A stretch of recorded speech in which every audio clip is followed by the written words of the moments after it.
High guys, welcome back to the channel. So ಏನು ಮಾತಾಡೋಣ ಅಂತ ಗೊತ್ತಾಗ್ತಾ ಇಲ್ಲ. ಒಂದು ಇಂಜುರಿ ಏನೇನು ಮಾಡುತ್ತೆ, ಏನೇನು ಪ್ಲಾನ್ಸ್ಗಳಲ್ಲಿ ಚೇಂಜ್ ಮಾಡುತ್ತೆ ಅಂತ ಇವತ್ತಿನ ಸ್ಯಾಟರ್ಡೆ ನೈಟ್ ಮೈನ್ ಇವೆಂಟಲ್ಲಿ ಮತ್ತೊಮ್ಮೆ ನನಗೆ ಗೊತ್ತಾಗ್ತಾ ಇದೆ.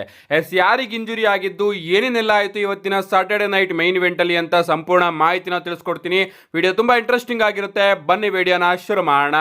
ಶೋನ ಓಪನಿಂಗ್ ಅಲ್ಲಿ ನಮಗೆ ರ್ಯಾಂಡಿ ಆರ್ಟನ್ ಹಾಗೆ ಡ್ರೂ ಮ್ಯಾಕೆಂಟೈರ್ ಅವರ ನಡುವೆ ಒಂದು ಸಿಂಗಲ್ಸ್ ಮ್ಯಾಚ್ ನೋಡೋದಕ್ಕೆ ಸಿಗುತ್ತೆ. ನಮ್ಮ ರ್ಯಾಂಡಿ ಆರ್ಟನ್ ಅವರ ಸೈಡು ಜೆಲ್ಲಿ ರೋಲ್ ಅವರು ಇದ್ರೆ, ನಮ್ಮ ಡ್ರೂ ಮ್ಯಾಕೆಂಟೈರ್ ಅವರ ಸೈಡ್ ಲೋಗನ್ ಪೋಲ್ ಅವರು ಇರ್ತಾರೆ. ಅಂಡ್ ಈ ಒಂದು ಮ್ಯಾಚ್ ಕಡೆ ಬರೋದಾದ್ರೆ ಮ್ಯಾಚ್ ಡಿಸೆಂಟ್ ಆಗಿತ್ತು. ಅಂಡ್ ಸ್ಮ್ಯಾಕ್ ಡೌನ್ ನಲ್ಲೇ ನಾನು ನಿಮಗೆ ತಿಳಿಸಿದ್ದೆ, ನಮ್ಮ ಜೆಲ್ಲಿ ರೋಲ್ ಅವರು ಈಗ ರ್ಯಾಂಡಿ ಆರ್ಟನ್ ಅವರ ಸೈಡ್ ಇರೋದ್ರಿಂದ ಪ್ರಾಬಬ್ಲಿ ಈ ಒಂದು ಮ್ಯಾಚ್ ನ ರಿಸಲ್ಟ್ ಚೇಂಜ್ ಆಗಬಹುದು. ಅಂದ್ರೆ ನಮ್ಮ ರ್ಯಾಂಡಿ ಆರ್ಟನ್ ಅವರು ಸೋಲ್ತಾರೆ ಅಂತ ನಾನೇನು ಪ್ರಿಡಿಕ್ಷನ್ ಕೊಟ್ಟಿದ್ದೆ, ಆ ಒಂದು ಪ್ರಿಡಿಕ್ಷನ್ ತಪ್ಪಾಗಬಹುದು ಅಂತ ನಾನು ಹೇಳಿದ್ದೆ. ಅಂಡ್ ಅದೇ ರೀತಿ ಈ ಒಂದು ಮ್ಯಾಚ್ ಅಲ್ಲಿ ಕೂಡ ಆಗಿದೆ. ಈ ಒಂದು ಮ್ಯಾಚ್ ಕಡೆ ಬರೋದಾದ್ರೆ ಇಬ್ಬರ ಪರ್ಫಾರ್ಮೆನ್ಸ್ ಕೂಡ ಅದ್ಭುತವಾಗಿತ್ತು. ನಮ್ಮ ರ್ಯಾಂಡಿ ಆರ್ಟನ್ ಹಾಗೆ ಡ್ರೂ ಮ್ಯಾಕೆಂಟೈರ್ ಅವರು ಪ್ರತಿ ಬಾರಿ ರೀತಿನೇ ಅದ್ಭುತವಾದ ಪರ್ಫಾರ್ಮೆನ್ಸ್ ನ ಕೊಡ್ತಾರೆ. ಈ ಒಂದು ಮ್ಯಾಚ್ ನ ಎಂಡಿಂಗ್ ಕಡೆ ಬರೋದಾದ್ರೆ ಎಂಡಿಂಗ್ ಅಲ್ಲಿ ನಮ್ಮ ರ್ಯಾಂಡಿ ಆರ್ಟನ್ ಅವರು ತನ್ನ ಡಿಡಿಟಿ ನ ಕನೆಕ್ಟ್ ಮಾಡಿ RKO ಗೆ ರೆಡಿ ಆಗ್ತಾ ಇರ್ತಾರೆ. ಬಟ್ ಇಲ್ಲಿ ರ್ಯಾಂಡಿ ಆರ್ಟನ್ ಅವ್ರನ್ನ ಡಿಸ್ಟ್ರಾಕ್ಟ್ ಮಾಡೋದಕ್ಕೆ ನಮ್ಮ ಲೋಗನ್ ಪೋಲ್ ಅವರು ರಿಂಗ್ ಕಾರ್ನರ್ ಅಲ್ಲಿ ಹತ್ಬಿಡ್ತಾರೆ. ಅಂಡ್ ಅದರಿಂದ ನಮ್ಮ ರ್ಯಾಂಡಿ ಆರ್ಟನ್ ಅವರು ಡಿಸ್ಟ್ರಾಕ್ಟ್ ಆಗಿ ಲೋಗನ್ ಪೋಲ್ ಅವರ ಮೇಲೆ ಗಮನ ಹಾಕ್ತಾಗ ಹಿಂದೆಯಿಂದ ನಮ್ಮ ಡ್ರೂ ಮ್ಯಾಕೆಂಟೈರ್ ಅವರು ರ್ಯಾಂಡಿ ಆರ್ಟನ್ ಅವರಿಗೆ ಒಂದು ಕ್ಲೇಮೋರ್ ನ ಕನೆಕ್ಟ್ ಮಾಡ್ತಾರೆ. ಬಟ್ ಇಲ್ಲಿ ನಮ್ಮ ರ್ಯಾಂಡಿ ಆರ್ಟನ್ ಅವರು ತನ್ನ ಕಾಲ್ನ ರೋಪ್ ಮೇಲೆ ಇಟ್ಬಿಡ್ತಾರೆ. ಅಂಡ್ ಇಲ್ಲಿ ರಿಂಗ್ ಸೈಡ್ ಜೆಲ್ಲಿ ರೋಲ್ ಹಾಗೆ ಲೋಗನ್ ಪೋಲ್ ಅವರ ನಡುವೆ ವಾಗ್ವಾದ ನೋಡೋದಕ್ಕೆ ಸಿಗುತ್ತೆ. ಅಂಡ್ ಒಂದು ಟೈಮ್ ಅಲ್ಲಿ ನಮ್ಮ ಜೆಲ್ಲಿ ರೋಲ್ ಅವರು ಲೋಗನ್ ಪೋಲ್ ಅವ್ರನ್ನ ಪುಷ್ ಕೂಡ ಮಾಡ್ತಾರೆ. ಅಂಡ್ ಅಲ್ಲಿ ನಮ್ಮ ಡ್ರೂ ಮ್ಯಾಕೆಂಟೈರ್ ಅವರು ಡಿಸ್ಟ್ರಾಕ್ಟ್ ಆಗಿ ಜೆಲ್ಲಿ ರೋಲ್ ಅವರಿಗೆ ಬೈದು ಆ ಕಡೆ ತಿರುಗಿದ ಕೂಡಲೇ ನಮ್ಮ ರ್ಯಾಂಡಿ ಆರ್ಟನ್ ಅವರು ಡ್ರೂ ಮ್ಯಾಕೆಂಟೈರ್ ಅವರಿಗೆ ಒಂದು RKO ನ ಕನೆಕ್ಟ್ ಮಾಡಿ ಡ್ರೂ ಮ್ಯಾಕೆಂಟೈರ್ ಅವ್ರನ್ನ ಪಿನ್ ಮಾಡಿ ಈ ಒಂದು ಮ್ಯಾಚ್ ಅಲ್ಲಿ ವಿಕ್ಟರಿನ ಗಳಿಸ್ಕೊಂಡಿದ್ದಾರೆ. ಅಂಡ್ ಅವರು ಸೆಲೆಬ್ರೇಟ್ ಮಾಡಬೇಕಾದ್ರೆ ನಮ್ಮ ಲೋಗನ್ ಪೋಲ್ ಅವರು ಹೋಗಿ ರ್ಯಾಂಡಿ ಆರ್ಟನ್ ಅವರಿಗೆ ಲಕ್ಕಿ ಪಂಚ್ ನ ಕನೆಕ್ಟ್ ಮಾಡಿ ರ್ಯಾಂಡಿ ಆರ್ಟನ್ ಅವರ ಮೇಲೆ ಬ್ರೂಟಲ್ ಆಗಿ ಅಟ್ಯಾಕ್ ಮಾಡ್ತಾ ಇರ್ತಾರೆ. ಅಂಡ್ ಇಲ್ಲಿ ರ್ಯಾಂಡಿ ಆರ್ಟನ್ ಅವ್ರನ್ನ ಕಾಪಾಡೋದಕ್ಕೆ ನಮ್ಮ ಜೆಲ್ಲಿ ರೋಲ್ ಅವರು ಬಂದು ಲೋಗನ್ ಪೋಲ್ ಅವರ ಮೇಲೆನೆ ಅಟ್ಯಾಕ್ ಮಾಡೋದಕ್ಕೆ ಶುರು ಮಾಡ್ತಾರೆ. ಅಂಡ್ ಲೋಗನ್ ಪೋಲ್ ಅವರಿಗೆ ಒಂದು ಪಂಚ್ ನ ಹೊಡೆದು ಲೋಗನ್ ಪೋಲ್ ಅವ್ರನ್ನ ನಾಕ್ಔಟ್ ಕೂಡ ಮಾಡ್ತಾರೆ. ಅದಾದ್ಮೇಲೆ ಅವರು ರ್ಯಾಂಡಿ ಆರ್ಟನ್ ಅವ್ರನ್ನ ಚೆಕ್ ಮಾಡಬೇಕಾದ್ರೆ ಸಡನ್ ಆಗಿ ನಮ್ಮ ಡ್ರೂ ಮ್ಯಾಕೆಂಟೈರ್ ಅವರು ಜೆಲ್ಲಿ ರೋಲ್ ಅವರಿಗೆ ಒಂದು ಕ್ಲೇಮೋರ್ ನ ಕನೆಕ್ಟ್ ಮಾಡ್ತಾರೆ. ಅಂಡ್ ಇಲ್ಲಿ ಜೆಲ್ಲಿ ರೋಲ್ ಅವರ ಕತೆ ಮುಗಿಯುತ್ತೆ. ಅಂಡ್ ಇನ್ನು ಅವರು ಅಟ್ಯಾಕ್ ಮಾಡೋದಕ್ಕೆ ಟ್ರೈ ಮಾಡ್ತಾ ಇರ್ತಾರೆ. ಅಂಡ್ ಅವರಿಗೆ ಏನೇನೋ ಹೇಳ್ತಾ ಇರ್ತಾರೆ. ಸಡನ್ ಆಗಿ ರೆಫ್ರೀಸ್ ಗಳು ಹಾಗೆ ಅಫಿಷಿಯಲ್ಸ್ ಗಳು ಬಂದು ಡ್ರೂ ಮ್ಯಾಕೆಂಟೈರ್ ಅವ್ರನ್ನ ಅಲ್ಲಿಂದ ಕರ್ಕೊಂಡು ಹೋಗ್ತಾರೆ. ಅಂಡ್ ಅದಾದ್ಮೇಲೆ ರ್ಯಾಂಡಿ ಆರ್ಟನ್ ಅವರು ಜೆಲ್ಲಿ ರೋಲ್ ಅವ್ರನ್ನ ಚೆಕ್ ಮಾಡ್ತಾ ಇರ್ತಾರೆ. ಓವರ್ ಆಲ್ ಈ ಒಂದು ಮ್ಯಾಚ್ ಚೆನ್ನಾಗಿತ್ತು. ಅಂಡ್ ಈ ಒಂದು ಮ್ಯಾಚ್ ಇಂದ ಇವರ ಸಮ್ಮರ್ ಸ್ಲಾಮ್ ಸ್ಟೋರಿ ಕೂಡ ಸೆಟ್ ಆಗಿದೆ. ಅಂಡ್ WWE ಅವರು Jelly Roll and Randy Orton versus Drew McIntyre ಹಾಗೆ ಲೋಗನ್ ಪೋಲ್ ಅವರ ನಡುವೆ ಸಮ್ಮರ್ ಸ್ಲಾಮ್ಗೆ ಮ್ಯಾಚ್ ಕೂಡ ಕನ್ಫರ್ಮ್ ಮಾಡಿದ್ದಾರೆ. ರಿಯಲಿ ಒಂದು tag team match. Randy Orton ಅವರು ನನಗಂತೂ ಇಷ್ಟ ಆಗಲಿಲ್ಲ. ಇದಾದ್ಮೇಲೆ ನಮಗೆ ರಿಂಗ್ ಸೈಡ್ ಕೂತಿರ್ತಕ್ಕಂತಹ ಸೂಪರ್ ಸ್ಟಾರ್ಸ್ ಗಳನ್ನ ಇಂಟ್ರೊಡ್ಯೂಸ್ ಮಾಡ್ಕೊಡ್ತಾ ಇರ್ತಾರೆ WWE ಅವರು. ಅಂಡ್ ಅಲ್ಲಿಗೆ ನಮ್ಮ ಜೇಡ್ ಕಾರ್ಗಿಲ್ ಅವರು ಕೂಡ ಬಂದಿರ್ತಾರೆ ಸ್ಯಾಟರ್ಡೆ ನೈಟ್ ಮೈನ್ ಇವೆಂಟ್ ನ ನೋಡೋದಕ್ಕೆ. ಸಡನ್ ಆಗಿ ಹಿಂದೆಯಿಂದ ನಮ್ಮ ನಯೋಮಿ ಅವರು ಬಂದು ಜೇಡ್ ಕಾರ್ಗಿಲ್ ಅವರ ಮೇಲೆ ಅಟ್ಯಾಕ್ ಮಾಡೋದಕ್ಕೆ ಶುರು ಮಾಡ್ಬಿಡ್ತಾರೆ. ನಿಜವಾಗ್ಲೂ ಇಲ್ಲಿ ಒಂದು ದೊಡ್ಡ ಬ್ರಾಲ್ ನಮಗೆ ನೋಡೋದಕ್ಕೆ ಸಿಗುತ್ತೆ. ಸೆಕ್ಯೂರಿಟಿ ಗಾರ್ಡ್ಸ್ ಗಳು ಬಂದು ಇವರಿಬ್ರು ಕೂಡ ಕಂಟ್ರೋಲ್ ಮಾಡೋದಕ್ಕೆ ನೋಡ್ತಾ ಇರ್ತಾರೆ. ಬಟ್ ಇವರಿಬ್ರು ಕೂಡ ನಿಂತ್ಕೋತಾ ಇರೋದಿಲ್ಲ. ನಮ್ಮ ನಯೋಮಿ ಅವರು ಅನೌನ್ಸರ್ ಟೇಬಲ್ ಮೇಲ್ಗಡೆಯಿಂದೆಲ್ಲ ಜಂಪ್ ಮಾಡ್ತಾ ಇರ್ತಾರೆ. ಸಡನ್ ಆಗಿ ನಮ್ಮ ನಿಕ್ ಕಾರ್ಡಿಸ್ ಅವರು ಒಂದು ಮೈಕ್ ನ ತಗೊಂಡು ಹೇಳ್ತಾರೆ, ನನಗಂತೂ ನಿಮ್ಮಿಬ್ರನ್ನ ನೋಡಿ ನೋಡಿ ಸಾಕಾಗಿದೆ ಅಂತ. ಅಂಡ್ ಆಗ ನಾನು ಅನ್ಕೊಂಡೆ, ಓಕೆ ಇವರ ಮ್ಯಾಚ್ ಏನಾದ್ರೂ ನಮಗೆ ಸ್ಯಾಟರ್ಡೆ ನೈಟ್ ಮೈನ್ ಇವೆಂಟ್ ಅಲ್ಲೇ ನೋಡೋದಕ್ಕೆ ಸಿಗುತ್ತಾ ಅಂತ. ಬಟ್ ನಮ್ಮ ನಿಕ್ ಕಾರ್ಡಿಸ್ ಅವರು ಇಲ್ಲಿ ಒಂದು ಟ್ವಿಸ್ಟ್ ನ ಕೊಟ್ಟಿದ್ದಾರೆ. ಆ ಟ್ವಿಸ್ಟ್ ಏನಪ್ಪಾ ಅಂದ್ರೆ, ನಿಮ್ಮಿಬ್ರನ್ನ ಕಂಟ್ರೋಲ್ ಮಾಡೋದಕ್ಕೆ ಸಾಧಾರಣ ರೆಫರಿ ಕೈಯಲ್ಲಿ ಆಗೋದಿಲ್ಲ. ಅದಕ್ಕೋಸ್ಕರ ನಾನು ನಿಮ್ಮಿಬ್ಬರ ಎವಲ್ಯೂಷನ್ ಮ್ಯಾಚ್ ಅಲ್ಲಿ ಸ್ಪೆಷಲ್ ಗೆಸ್ಟ್ ರೆಫರಿನ ಇಂಟ್ರೊಡ್ಯೂಸ್ ಮಾಡ್ತಾ ಇದ್ದೀನಿ ಅಂತ ಬಿಯಾಂಕಾ ಬ್ಲೇರ್ ಅವ್ರನ್ನ ಅನೌನ್ಸ್ ಮಾಡ್ತಾರೆ. ಅಂಡ್ ನಮಗೆ ಬಿಯಾಂಕಾ ಬ್ಲೇರ್ ಅವರ ಎಂಟ್ರಿ ಕೂಡ ನೋಡೋದಕ್ಕೆ ಸಿಗುತ್ತೆ. ಸೊ ಅಫಿಷಿಯಲ್ ಆಗಿ ಕನ್ಫರ್ಮ್ ಆಗಿದೆ, ನಯೋಮಿ ಹಾಗೆ ಜೆಡ್ ಕಾರ್ಗಿಲ್ ಅವರ ನೋ ಹೋಲ್ಡ್ಸ್ ಬಾರ್ ಮ್ಯಾಚ್ ಅಲ್ಲಿ ನಮ್ಮ ಬಿಯಾಂಕಾ ಬ್ಲೇರ್ ಅವರು ಸ್ಪೆಷಲ್ ಗೆಸ್ಟ್ ರೆಫ್ರಿ ಆಗಿ ನಮಗೆ ನೋಡೋದಕ್ಕೆ ಸಿಗ್ತಾರೆ. ಈ ಒಂದು ಸ್ಟೋರಿ ನನಗಂತೂ ಸಿಕ್ಕಾಪಟ್ಟೆ ಇಷ್ಟ ಆಯ್ತು. ಸ್ಯಾಟರ್ಡೆ ನೈಟ್ ಮೈನ್ ಇವೆಂಟ್ ಅಲ್ಲಿ ತೋರಿಸಿದಂತಹ ರೀತಿನೂ ಕೂಡ ಸಿಕ್ಕಾಪಟ್ಟೆ ಇಷ್ಟ ಆಯ್ತು. ಇದಾದ್ಮೇಲೆ ನಮಗೆ ಯುನೈಟೆಡ್ ಸ್ಟೇಟ್ ಚಾಂಪಿಯನ್ಶಿಪ್ ಗೆ ಸೋಲೋ ಸಿಕೋವಾ ಹಾಗೆ ಜಿಮ್ಮಿ ಊಸೋ ಅವರ ನಡುವೆ ಒಂದು ಸಿಂಗಲ್ಸ್ ಮ್ಯಾಚ್ ನೋಡೋದಕ್ಕೆ ಸಿಗುತ್ತೆ. ರಿಂಗ್ ಸೈಡ್ ಅಲ್ಲಿ ಆಫ್ ಕೋರ್ಸ್ ನಮ್ಮ ಜೆಸಿ ಮ್ಯಾಟ್ಯೂ, ಟೋಂಗಾ ಲೋವಾ ಹಾಗೆ ಹೀಕು ಲಿಯೋ ಅವರು ಕೂಡ ಇರ್ತಾರೆ. ಈ ಒಂದು ಮ್ಯಾಚ್ ನ ಕಡೆ ಬರೋದಾದ್ರೆ ಮ್ಯಾಚ್ ಡಿಸೆಂಟ್ ಆಗಿತ್ತು ಅಂತಾನೆ ಹೇಳ್ಬಹುದು. ನಮ್ಮ ಜಿಮ್ಮಿ ಊಸೋ ಹಾಗೆ ಸೋಲೋ ಸಿಕೋವಾ ಅವರ ಪರ್ಫಾರ್ಮೆನ್ಸ್ ಕೂಡ ಅಷ್ಟೊಂದೇನು ಇಂಪ್ರೆಸಿವ್ ಅನಿಸಲಿಲ್ಲ, ಡೀಸೆಂಟ್ ಆಗಿತ್ತು. ಈ ಒಂದು ಮ್ಯಾಚ್ ನ ಎಂಡಿಂಗ್ ಅಲ್ಲಿ ನಮಗೆ ಇಂಟರ್ಫರೆನ್ಸ್ ಗಳು ಕೂಡ ನೋಡೋದಕ್ಕೆ ಸಿಗುತ್ತೆ. ಒಂದು ಟೈಮ್ ಅಲ್ಲಿ ನಮ್ಮ ಜಿಮ್ಮಿ ಊಸೋ ಅವರು ಟಾಪ್ ರೋಪ್ ಮೇಲೆ ಹತ್ತಿರ್ತಾರೆ ಫ್ಲಾಶ್ ನ ಕನೆಕ್ಟ್ ಮಾಡೋದಕ್ಕೆ. ಬಟ್ ನಮ್ಮ ಹೀಕು ಲಿಯೋ ಹಾಗೆ ಜೆಸಿ ಮ್ಯಾಟಿಯೋ ಅವರು ಸೋಲೋ ಸಿಕೋವಾ ಅವ್ರನ್ನ ರಿಂಗ್ ಇಂದ ಹೊರಗಡೆ ಕರ್ಕೋತಾರೆ. ಅಂಡ್ ಆ ಒಂದು ಟೈಮ್ ಅಲ್ಲಿ ನಮ್ಮ ಜಿಮ್ಮಿ ಊಸೋ ಅವರು ಅವ್ರ ಮೇಲ್ಗಡೆ ಒಂದು ಡೈವ್ ನ ಕನೆಕ್ಟ್ ಮಾಡ್ತಾರೆ. ಡೈವ್ ನ ಕನೆಕ್ಟ್ ಮಾಡಿ ರಿಂಗ್ ಒಳಗಡೆ ನಮ್ಮ ಸೋಲೋ ಸಿಕೋವಾ ಅವ್ರನ್ನ ಹಾಕಿ ಅವರು ಕೂಡ ಹತ್ಬೇಕಾದ್ರೆ ನಮ್ಮ ಸೋಲೋ ಸಿಕವಾ ಅವರು ಜಿಮ್ಮಿ ಊಸೋ ಅವ್ರನ್ನ ರೋಲ್ ಮಾಡ್ತಾರೆ. ಅಂಡ್ ಈ ಕಡೆ ಹೀಕುಲಿಯೋ ಅವರು ಕೂಡ ತನ್ನ ಕಾಲಲ್ಲಿ ಜಿಮ್ಮಿ ಊಸೋ ಅವ್ರನ್ನ ಹಂಗೆ ಲಾಕ್ ಮಾಡಿ ಇಟ್ಕೊಬಿಡ್ತಾರೆ, ಅವರು ಆ ಒಂದು ರೋಲ್ ಅಪ್ ನ ತಪ್ಪಿಸ್ಕೊಳ್ದೆ ಇರೋ ರೀತಿ. ಅಂಡ್ ಹಿಂಗೆ ಈ ಒಂದು ಮ್ಯಾಚ್ ಅಲ್ಲಿ ರೋಲ್ ಮಾಡೋದ್ರ ಮುಖಾಂತರ ನಮ್ಮ ಸೋಲೋ ಸಿಕವಾ ಅವರು ಜಿಮ್ಮಿ ಊಸೋ ಅವ್ರನ್ನ ಪಿನ್ ಮಾಡಿ ತನ್ನ ಚಾಂಪಿಯನ್ಶಿಪ್ ನ ರಿಟೈನ್ ಮಾಡ್ಕೊಂಡಿದ್ದಾರೆ. ಸೋಲೋ ಸಿಕವಾ ಅವರು ಗೆದ್ದಾದ್ಮೇಲೆ ಜಿಮ್ಮಿ ಊಸೋ ಅವರ ಮೇಲೆ ಅಟ್ಯಾಕ್ ಕಂಟಿನ್ಯೂ ಆಗುತ್ತೆ. ಹೀಕುಲಿಯೋ, ಜೆಸಿ ಮ್ಯಾಟಿಯೋ ಹಾಗೆ ಟೋಂಗಾಲೋವಾ ಇವರೆಲ್ಲರೂ ಕೂಡ ಸೇರ್ಕೊಂಡು ಜಿಮ್ಮಿ ಊಸೋ ಅವರ ಮೇಲೆ ಅಟ್ಯಾಕ್ ಮಾಡಿ ನಮ್ಮ ಸೋಲೋ ಸಿಕವಾ ಅವರು ಎಂಡಿಂಗ್ ಅಲ್ಲಿ ಒಂದು ಸುಮಾವನ್ ಸ್ಪೈಕ್ ನು ಕೂಡ ಕನೆಕ್ಟ್ ಮಾಡ್ತಾರೆ. ಅದೆಲ್ಲ ಕೂಡ ಮುಗಿದ್ಮೇಲೆ ನಮಗೆ ಜೇಕೋಬ್ ಫಾಟೋ ಅವರ ಎಂಟ್ರಿ ನೋಡೋದಕ್ಕೆ ಸಿಗುತ್ತೆ. ಜೇಕೋಬ್ ಫಾಟೋ ಅವರು ಬಂದು ಎಲ್ಲರ ಮೇಲೂ ಕೂಡ ಅಟ್ಯಾಕ್ ಮಾಡಿ ಎಲ್ಲರನ್ನು ಕೂಡ ರಿಂಗ್ ಇಂದ ಹೊರಗಡೆ ಹಾಕ್ತಾರೆ. ಅಂಡ್ ಇಲ್ಲಿ ನಮಗೆ ಹೀಕುಲಿಯೋ ಹಾಗೆ ಜೇಕೋಬ್ ಫಾಟೋ ಅವರ ಫೇಸ್ ಆಫ್ ಕೂಡ ನೋಡೋದಕ್ಕೆ ಸಿಗುತ್ತೆ. ಅದ್ಭುತವಾಗಿತ್ತು ಅಂತಾನೆ ಹೇಳ್ಬಹುದು. ಅಂಡ್ ಈ ಒಂದು ಫೇಸ್ ಆಫ್ ಅಲ್ಲೂ ಕೂಡ ನಮ್ಮ ಜೇಕೋಬ್ ಫಾಟೋ ಅವರು ಇವತ್ತು ಅಪ್ಪರ್ ಎಂಡ್ ನ ತಗೊಂಡಿದ್ದಾರೆ. ಓವರ್ ಆಲ್ ಈ ಒಂದು ಲಾಸ್ಟ್ ಎಂಡಿಂಗು ಸಿಕ್ಕಾಪಟ್ಟೆ ಇಷ್ಟ ಆಯ್ತು. ಅಂಡ್ ಡಬ್ಲ್ಯೂ ಅವರು ಜಿಮ್ಮಿ ಊಸೋ ಅವ್ರನ್ನ ಕ್ಲಿಯರ್ ಆಗಿ ಸೋಲಿಸ್ತಲೇ ಅವರಿಗೆ ಇನ್ನ ಒಂದು ಅವಕಾಶ ಇದೆ ಅನ್ನೋದನ್ನ ತಿಳಿಸಿದ್ದಾರೆ. ಇದಾದ್ಮೇಲೆ ನಮಗೊಂದು ಸ್ಯಾಡೆಸ್ಟ್ ಮ್ಯಾಚ್ ನೋಡೋದಕ್ಕೆ ಸಿಗುತ್ತೆ. ಅಂದ್ರೆ ನನಗಂತೂ ಈ ಒಂದು ಮ್ಯಾಚ್ ನ ನೋಡಿ ಸಿಕ್ಕಾಪಟ್ಟೆ ಬೇಜಾರಾಯ್ತು. ನಾನಿಲ್ಲಿ ಮಾತಾಡ್ತಾ ಇರೋದು ಸೆತ್ ರೋಲಿನ್ಸ್ ಹಾಗೆ ಎಲೆ ನೈಟ್ ಅವರ ಸಿಂಗಲ್ಸ್ ಮ್ಯಾಚ್ ಬಗ್ಗೆ.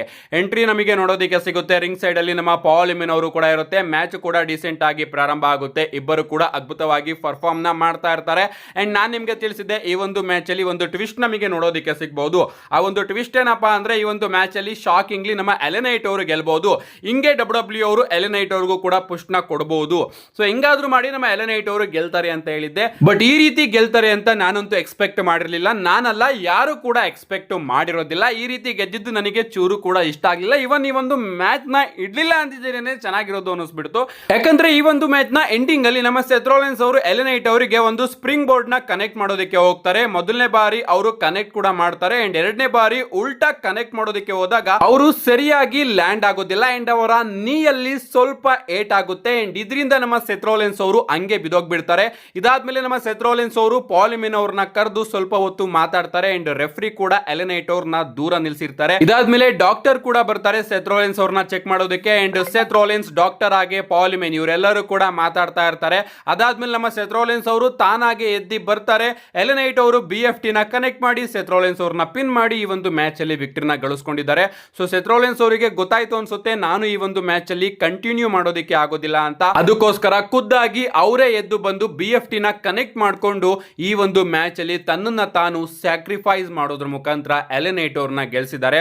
ನನಗಂತೂ ಸಿಕ್ಕಾಪಟ್ಟೆ ಬೇಜಾರಾಯ್ತು ಈ ಒಂದು ಮ್ಯಾಚ್ ನ ಎಂಡಿಂಗ್ ನ ನೋಡಿ. ಅಂಡ್ ಹೋಪ್ ಮಾಡ್ತೀನಿ ನಾನು, ಹೋಪ್ಫುಲಿ ಸೆತ್ ರೋಲಿನ್ಸ್ ಅವರಿಗೆ ಯಾವುದೇ ರೀತಿಯ ಸೀರಿಯಸ್ ಇಂಜುರಿ ಆಗದೆ ಇರಲಿ. ಯಾಕಂದ್ರೆ ಈ ಒಂದು ಟೈಮ್ ಅಲ್ಲಿ ಸೆತ್ ರೋಲಿನ್ಸ್ ಅವ್ರಿಗೋಸ್ಕರ ಡಬ್ಲ್ಯೂ ಅವರು ತುಂಬಾನೇ ಬಿಗ್ ಪ್ಲಾನ್ಸ್ ಗಳನ್ನ ಇಟ್ಕೊಂಡಿದ್ದಾರೆ. ಅಂಡ್ ಈ ಒಂದು ಟೈಮ್ ಅಲ್ಲಿ ಅವರಿಗೆ ಇಂಜುರಿ ಆಗೋದು ನಿಜವಾಗ್ಲೂ ತುಂಬಾನೇ ಕೆಟ್ಟ ವಿಚಾರ. ಸೊ ಆ ರೀತಿ ಆಗದೆ ಇರಲಿ ಅಂತ ಕೇಳ್ಕೋಣ. ಇದ್ರ ಬಗ್ಗೆ ಅಪ್ಡೇಟ್ ಬಂದಿದೆ, ಅದನ್ನ ನಾನು ನೆಕ್ಸ್ಟ್ ವಿಡಿಯೋದಲ್ಲಿ ತಿಳಿಸ್ಕೊಡ್ತೀನಿ. ಇದಾದ್ಮೇಲೆ ನಮಗೆ ಮೈನ್ ಇವೆಂಟ್ ನೋಡೋದಕ್ಕೆ ಸಿಗುತ್ತೆ. ಗೋಲ್ಡ್ಬರ್ಗ್ ಹಾಗೆ ಗಂತರ್ ಅವರ ನಡುವೆ ವರ್ಲ್ಡ್ ಹೆವಿವೇಟ್ ಚಾಂಪಿಯನ್ಶಿಪ್ ಗೆ ಒಂದು ಸಿಂಗಲ್ಸ್ ಮ್ಯಾಚ್. ನಮ್ಮ ಗಂತರ್ ಅವರು ಮೊದಲು ಎಂಟ್ರಿನ ಕೊಡ್ತಾರೆ. ಇದಾದ್ಮೇಲೆ ನಮಗೆ ಗೋಲ್ಡ್ಬರ್ಗ್ ಅವರ ಐಕಾನಿಕ್ ಎಂಟ್ರಿ ನೋಡೋದಕ್ಕೆ ಸಿಗುತ್ತೆ. ಬಟ್ ಈ ಬಾರಿ ಬಾಡಿ ಗಾರ್ಡ್ಸ್ ಗಳು ಹಾಗೆ ಸೆಕ್ಯೂರಿಟಿ ಗಾರ್ಡ್ಸ್ ಗಳು ಇರೋದಿಲ್ಲ, ಬದಲಿಗೆ ಎಲ್ಲ ಅವರ ಫ್ಯಾಮಿಲಿ ಮೆಂಬರ್ಸ್ ಗಳೇ ಇರ್ತಾರೆ. ನಮ್ಮ ಗೋಲ್ಡ್ಬರ್ಗ್ ಅವರು ಬರ್ತಾರೆ. ಮ್ಯಾಚ್ ಕೂಡ ಪ್ರಾರಂಭ ಆಗುತ್ತೆ. ಸ್ಟಾರ್ಟಿಂಗ್ ಅಲ್ಲಿ ನಮ್ಮ ಗೋಲ್ಡ್ಬರ್ಗ್ ಅವರು ಸಿಕ್ಕಾಪಟ್ಟೆ ಡಾಮಿನೆಂಟ್ ಆಗಿ ಇರ್ತಾರೆ. ಅಂದ್ರೆ ಗಂತರ್ ಅವರು ಗೋಲ್ಡ್ಬರ್ಗ್ ಅವರಿಗೆ ಏನ್ ಮಾಡಿದ್ರು ಕೂಡ ಅವರಿಗೆ ಏಟ್ ಆಗ್ತಾ ಇಲ್ವೇನೋ ಈ ರೀತಿ ನಮ್ಮ ಗೋಲ್ಡ್ಬರ್ಗ್ ಅವರು ಇರ್ತಾರೆ. ಒಂದ್ ಟೈಮ್ ಅಲ್ಲಿ ಚಾಪ್ಸ್ ನ ಕನೆಕ್ಟ್ ಮಾಡ್ತಾರೆ. ಅದಕ್ಕೆ ನಮ್ಮ ಗೋಲ್ಡ್ಬರ್ಗ್ ಅವರು ಯಾವುದೇ ರೀತಿಯ ರಿಯಾಕ್ಷನ್ ಕೊಡೋದಿಲ್ಲ. ಅಂಡ್ ಒಂದು ಮೂಮೆಂಟ್ ಅಲ್ಲಿ ನಮ್ಮ ಗೋಲ್ಡ್ಬರ್ಗ್ ಅವರು ಗಂತರ್ ಅವರಿಗೆ ಸ್ಪಿಯರ್ ಹಾಕೋದಕ್ಕೆ ಹೋದಾಗ ಗಂತರ್ ಅವರು ರಿಂಗ್ ನ ಲೀವ್ ಮಾಡ್ತಾರೆ. ಅಂಡ್ ಆಗ ಗೋಲ್ಡ್ಬರ್ಗ್ ಅವರು ಕೂಡ ರಿಂಗ್ ಇಂದ ಕೆಳಗಡೆ ಇಳಿದು ಮತ್ತೊಮ್ಮೆ ಗಂತರ್ ಅವರಿಗೆ ಸ್ಪಿಯರ್ ಹಾಕೋದಕ್ಕೆ ಹೋದಾಗ ಗಂತರ್ ಅವರು ಸೈಡ್ ಹೊರಟೋಗ್ತಾರೆ. ಅಂಡ್ ನಮ್ಮ ಗೋಲ್ಡ್ಬರ್ಗ್ ಅವರು ಹೋಗಿ ಬೇರಿಕೇಡ್ ಗೆನೆ ಗುದ್ಕೋಬಿಡ್ತಾರೆ. ಅಂಡ್ ಬೇರಿಕೇಡ್ ಕೂಡ ಇಲ್ಲಿ ಮುರಿದೋಗುತ್ತೆ. ನಿಜವಾಗ್ಲೂ ಅವರು ನಿಧಾನಕ್ಕೆ ಹೋಗಿ ಗುದ್ಕೋತಾರೆ. ಬಟ್ ಗೋಲ್ಡ್ಬರ್ಗ್ ಅವರು ತನ್ನ ಪ್ರೈಮ್ ಅಲ್ಲಿ ಇದ್ದಾಗ ಆ ಒಂದು ಮೂವ್ನ ಪರ್ಫೆಕ್ಟ್ ಆಗಿ ಅವರು ಎಕ್ಸಿಕ್ಯೂಟ್ ಮಾಡೋರು. ಬಟ್ ಇವತ್ತು ಸಿಕ್ಕಾಪಟ್ಟೆ ಸ್ಲೋ ಆಗಿ ನಮ್ಮ ಗೋಲ್ಡ್ಬರ್ಗ್ ಅವರು ಇದ್ರು. ಅಫ್ಕೋರ್ಸ್ ಅವರಿಗೆ ಏಜ್ ಕೂಡ ಆಗಿತ್ತು. ಇದಾದ್ಮೇಲೆ ನಮ್ಮ ಗಂತರ್ ಅವರು ಗೋಲ್ಡ್ಬರ್ಗ್ ಅವರ ಕಾಲನ್ನ ಟಾರ್ಗೆಟ್ ಮಾಡ್ತಾರೆ. ಅವರಿಗೆ ಸ್ವಲ್ಪ ನೀ ಇಂಜುರಿ ಇರುತ್ತೆ. ಅಂಡ್ ಅದನ್ನೇ ನಮ್ಮ ಗಂತರ್ ಅವರು ಟಾರ್ಗೆಟ್ ಮಾಡ್ತಾ ಇರ್ತಾರೆ. ಅಂತೂ ಇಂತೂ ಮತ್ತೊಮ್ಮೆ ನಮ್ಮ ಗೋಲ್ಡ್ಬರ್ಗ್ ಅವರು ಗಂತರ್ ಅವ್ರನ್ನ ಸ್ವಲ್ಪ ಡಾಮಿನೇಟ್ ಮಾಡಿ ಗಂತರ್ ಅವರಿಗೆ ಸ್ಪಿಯರ್ ಹಾಕೋದಕ್ಕೆ ಹೋಗ್ತಾರೆ. ಬಟ್ ಇಲ್ಲಿ ನಮ್ಮ ಗಂತರ್ ಅವರ ಬದಲು ಗೋಲ್ಡ್ಬರ್ಗ್ ಅವರು ರೆಫ್ರಿಗೆನೆ ಸ್ಪಿಯರ್ ಹಾಕ್ಬಿಡ್ತಾರೆ. ಅಂಡ್ ರೆಫ್ರಿ ಕತೆ ಇಲ್ಲಿ ಮುಗ್ದೋಗುತ್ತೆ. ಅಂಡ್ ಅದಾದ್ಮೇಲೆ ನಮ್ಮ ಗಂತರ್ ಅವರು ಗೋಲ್ಡ್ಬರ್ಗ್ ಅವರ ಮೇಲೆ ಅಟ್ಯಾಕ್ ಮಾಡಿ ಅವರ ನೀನ ಟಾರ್ಗೆಟ್ ಮಾಡಿ ಅವರ ನೀ ಪ್ಯಾಡ್ ನ ಕೂಡ ತೆಗೆದು ಎಸಿತಾರೆ. ಅದರಲ್ಲೇ ಅವರ ಮೇಲೆ ಅಟ್ಯಾಕ್ ಮಾಡಿ ರಿಂಗ್ ಔಟ್ ಸೈಡ್ ಬಂದು ಅವರ ಮಗನ ಹತ್ರನೂ ಕೂಡ ಹೋಗಿ ಟ್ರಾಶ್ ಟಾಕ್ ನ ನಮ್ಮ ಗಂತರ್ ಅವರು ಮಾಡ್ತಾ ಇರ್ತಾರೆ. ಅಂಡ್ ಕರೀತಾರೆ ಬಾ ಬಾ ನೀನು ಅಂತ. ಅಂಡ್ ಆ ಒಂದು ಟೈಮ್ ಅಲ್ಲಿ ನಮ್ಮ ಗೋಲ್ಡ್ಬರ್ಗ್ ಅವರ ಮಗ ಗೇಜ್ ಅವರು ಬೇರಿಕೇಡ್ ನ ಜಂಪ್ ಮಾಡಿ ಗಂತರ್ ಅವರ ಮೇಲೆ ಅಟ್ಯಾಕ್ ಮಾಡೋದಕ್ಕೂ ಕೂಡ ಬರ್ತಾರೆ. ಬಟ್ ಸೆಕ್ಯೂರಿಟಿ ಗಾರ್ಡ್ಸ್ ಗಳು ಗೇಜ್ ಅವ್ರನ್ನ ಹಿಡ್ಕೊಬಿಡ್ತಾರೆ. ಇದಾದ್ಮೇಲೆ ನಮ್ಮ ನಮ್ಮ ಗಂತರ್ ಅವರು ರಿಂಗ್ ಒಳಗಡೆ ಹೋದಾಗ ನಮ್ಮ ಗೋಲ್ಡ್ಬರ್ಗ್ ಅವರು ಗಂತರ್ ಅವರ ಮೇಲೆ ಅಟ್ಯಾಕ್ ಮಾಡಿ ಗಂತರ್ ಅವರಿಗೆ ಒಂದು ಸ್ಪಿಯರ್ ನ ಕನೆಕ್ಟ್ ಮಾಡಿ ಒಂದು ಜಾಕ್ ಹ್ಯಾಮರ್ ನ ಕೂಡ ಕನೆಕ್ಟ್ ಮಾಡ್ತಾರೆ. ಹೊಸ ರೆಫ್ರಿ ಕೂಡ ಬಂದು ಪಿನ್ ಮಾಡ್ತಾರೆ. ಬಟ್ ಇಲ್ಲಿ ನಮ್ಮ ಗಂತರ್ ಅವರು ಕಿಕ್ಔಟ್ ಮಾಡ್ಬಿಡ್ತಾರೆ. ಇದಾದ್ಮೇಲೆ ನಮ್ಮ ಗೋಲ್ಡ್ಬರ್ಗ್ ಅವರು ಮತ್ತೊಮ್ಮೆ ಜಾಕ್ ಹ್ಯಾಮರ್ ನ ಕನೆಕ್ಟ್ ಮಾಡೋದಕ್ಕೆ ಎದ್ದೇಳ್ತಾ ಇರ್ತಾರೆ. ಬಟ್ ನಮ್ಮ ಗಂತರ್ ಅವರು ಗೋಲ್ಡ್ಬರ್ಗ್ ಅವರಿಗೆ ಹಂಗೆ ಸ್ಲೀಪರ್ ನ ಕನೆಕ್ಟ್ ಮಾಡ್ಬಿಡ್ತಾರೆ. ಅಂಡ್ ಅದರಿಂದ ನಮ್ಮ ಗೋಲ್ಡ್ಬರ್ಗ್ ಅವರು ತಪ್ಪಿಸ್ಕೊಳ್ಳೋದಕ್ಕೆ ಆಗೋದಿಲ್ಲ. ಅಂಡ್ ಪಾಸ್ ಔಟ್ ಮುಖಾಂತರ ಈ ಒಂದು ಮ್ಯಾಚ್ ಅಲ್ಲಿ ನಮ್ಮ ಗಂತರ್ ಅವರು ತನ್ನ ವರ್ಲ್ಡ್ ಹೆವಿವೇಟ್ ಚಾಂಪಿಯನ್ಶಿಪ್ ನ ರಿಟೈನ್ ಮಾಡ್ಕೊಂಡಿದ್ದಾರೆ.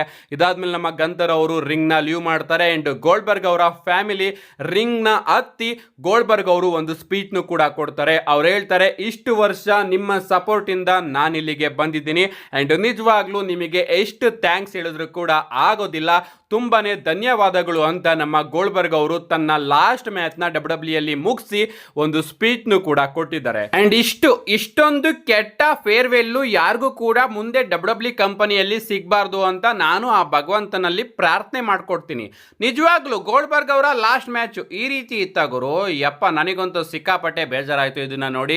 ಗೊತ್ತಿಲ್ಲ ಒರಿಜಿನಲ್ ಆಗಿ ಡಬ್ಲ್ಯೂ ಅವರು ಇದೇ ರೀತಿ ಪ್ಲಾನ್ ಮಾಡಿದ್ರು ಅಥವಾ ಸೆತ್ ರೋಲಿನ್ಸ್ ಅವರ ಇಂಜುರಿ ಕಾರಣದಿಂದ ಈ ಎಲ್ಲಾ ಪ್ಲಾನ್ಸ್ ಗಳು ಕೂಡ ಚೇಂಜ್ ಆಯ್ತು ಅಂತ. ಒಟ್ನಲ್ಲಿ ಡಬ್ಲ್ಯೂ ಅವರು ಒಂದು ಬುಲ್ಶಿಟ್ ರಿಟೈರ್ಮೆಂಟ್ ಮ್ಯಾಚ್ ನ ಕೊಟ್ಟಿದ್ದಾರೆ ಗೋಲ್ಡ್ಬರ್ಗ್ ಅವರಿಗೆ. ಐ ಥಿಂಕ್ ಒರಿಜಿನಲ್ ಪ್ಲಾನ್ ಇದಾಗಿರೋದಿಲ್ಲ ಅನ್ಕೋತೀನಿ. ಸೆತ್ ರೋಲಿನ್ಸ್ ಅವ್ರು ಏನಾದ್ರು ಇಂಜುರಿ ಆಗ್ಲಿಲ್ಲ ಅಂದಿದ್ರೆ ಅವರ ಕ್ಯಾಶ್ ಇನ್ ನಮಗೆ ನೋಡೋದಕ್ಕೆ ಸಿಗೋದು. ಅಂಡ್ ಅವರ ಕ್ಯಾಶ್ ಇನ್ ನೋಡೋದಕ್ಕೆ ಸಿಕ್ಕಿದ್ರೆ ಇನ್ನೂ ಕೂಡ ಚೆನ್ನಾಗಿರೋದು.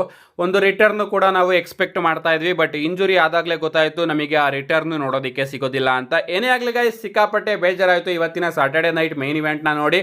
ಗೋಲ್ಡ್ಬರ್ಗ್ ಅವರು ನೋಡೋದಕ್ಕೆ ಸಿಕ್ಕರಲ್ಲ, ಅದೇ ನಮ್ಮ ಅದೃಷ್ಟ ಅನ್ಕೋಬೇಕು.